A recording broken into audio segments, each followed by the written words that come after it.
Assalamualaikum warahmatullahi wabarakatuh. Bapak, Ibu, saudara-saudara sebangsa setanah air,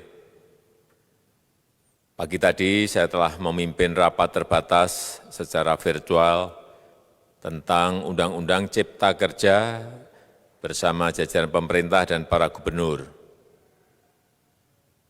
Dalam undang-undang tersebut terdapat 11 klaster yang secara umum bertujuan untuk melakukan reformasi struktural dan mempercepat transformasi ekonomi.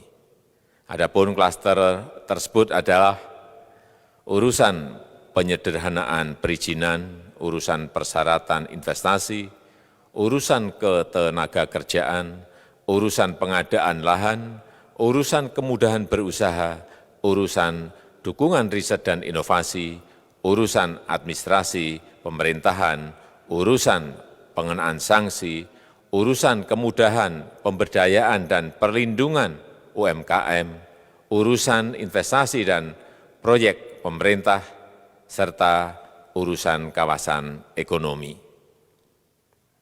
Dalam rapat terbatas tersebut, saya tegaskan mengapa kita membutuhkan Undang-Undang Cipta Kerja.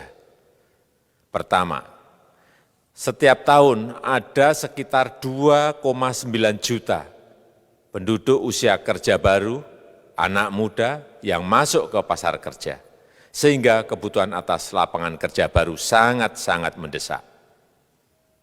Apalagi di tengah pandemi, terdapat kurang lebih 6,9 juta pengangguran dan 3,5 juta pekerja terdampak pandemi COVID-19.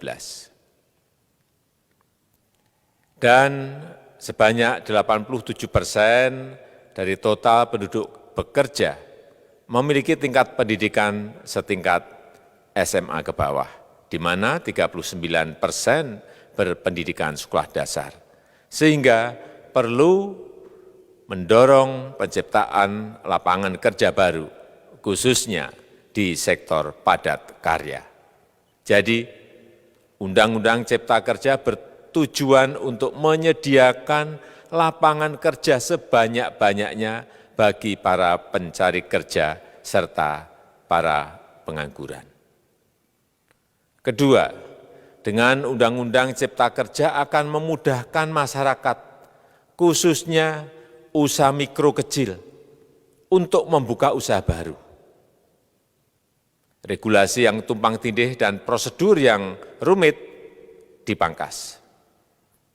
Perizinan usaha untuk usaha mikro kecil (UMK) tidak diperlukan lagi, hanya pendaftaran saja. Sangat simpel. Pembentukan PT atau perseroan terbatas juga dipermudah. Tidak ada lagi pembatasan modal minimum. Pembentukan koperasi juga dipermudah. Jumlahnya hanya 9 orang saja. Koperasi sudah bisa dibentuk. Kita harapkan akan semakin banyak koperasi-koperasi di tanah air. UMK, usaha mikro kecil yang bergerak di sektor makanan dan minuman, sertifikasi halalnya dibiayai pemerintah, artinya gratis. Izin kapal nelayan penangkap ikan misalnya, hanya ke unit kerja Kementerian KKP saja. Kalau sebelumnya harus mengajukan ke Kementerian KKP, Kementerian Perhubungan, dan instansi-instansi yang lain. Sekarang ini cukup dari unit di Kementerian KKP saja. Ketiga, Undang-Undang Cipta Kerja ini akan mendukung upaya pencegahan dan pemberantasan korupsi. Ini jelas karena dengan menyederhanakan, dengan memotong, dengan mengintegrasikan ke dalam sistem perizinan secara elektronik, maka pungutan liar, pungli dapat dihilangkan. Namun, saya melihat adanya unjuk rasa penolakan Undang-Undang Cipta Kerja yang pada dasarnya dilatar belakangi oleh disinformasi mengenai substansi dari undang-undang ini dan hoax di media sosial.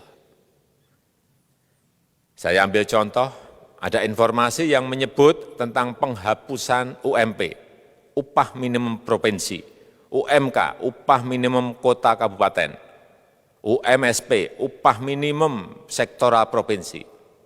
Hal ini tidak benar, karena faktanya upah minimum regional, UMR, tetap ada. Ada juga yang menyebutkan bahwa upah minimum dihitung per jam. Ini juga tidak benar. Tidak ada perubahan dengan sistem yang sekarang. Upah bisa dihitung berdasarkan waktu dan berdasarkan hasil. Kemudian adanya kabar yang menyebutkan bahwa semua cuti sakit, cuti kawinan, cuti khitanan, cuti baptis, cuti kematian, cuti melahirkan, dihapuskan. Dan tidak ada kompensasinya. Saya tegaskan juga ini tidak benar. Hak cuti tetap ada dan dijamin. Kemudian apakah perusahaan bisa mem-PHK kapanpun secara sepihak?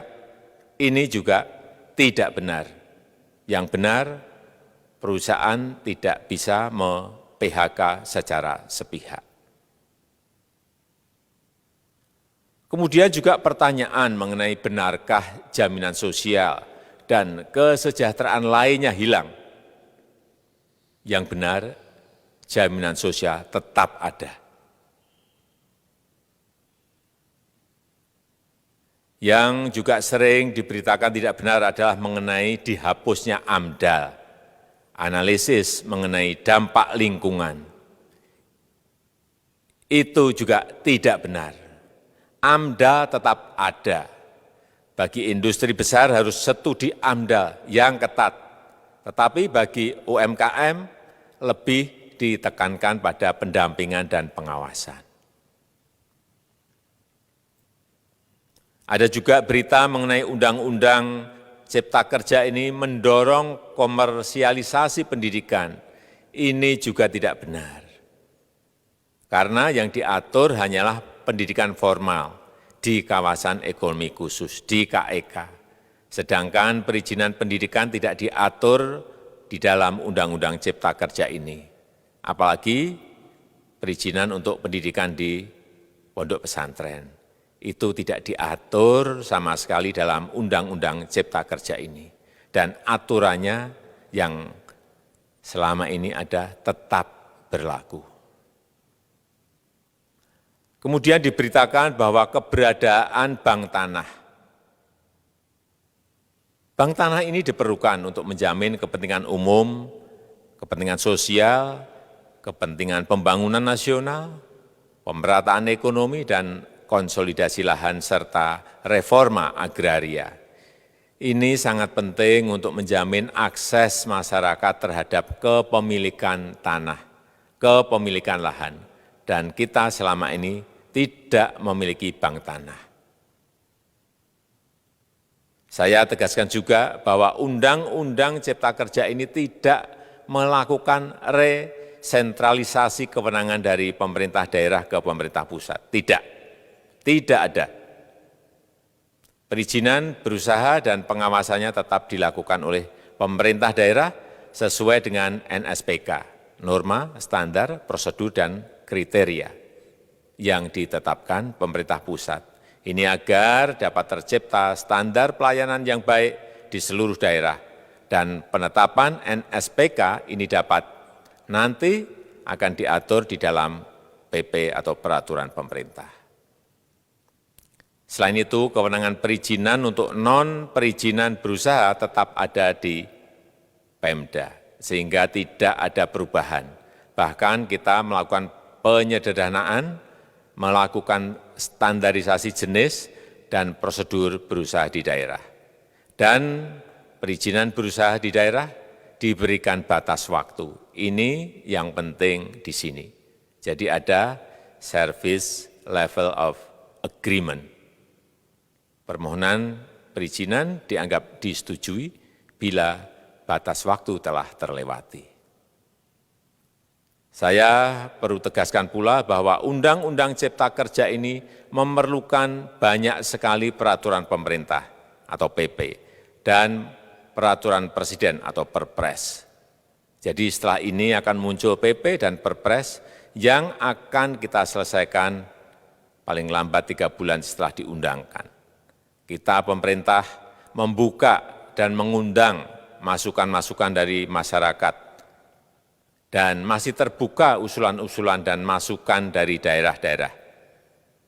Pemerintah berkeyakinan melalui Undang-Undang Cipta Kerja ini jutaan pekerja dapat memperbaiki kehidupannya dan juga penghidupan bagi keluarga mereka. Dan kalau masih ada, jika masih ada ketidakpuasan terhadap Undang-Undang Cipta Kerja ini, silahkan mengajukan uji materi atau judicial review melalui MK, Mahkamah Konstitusi. Sistem ketatanegaraan kita memang mengatakan seperti itu. Jadi, kalau masih ada yang tidak puas dan menolak, silahkan diajukan uji materi ke MK. Saya rasa itu yang bisa saya sampaikan pada kesempatan yang baik ini. Terima kasih. Wassalamualaikum warahmatullahi wabarakatuh.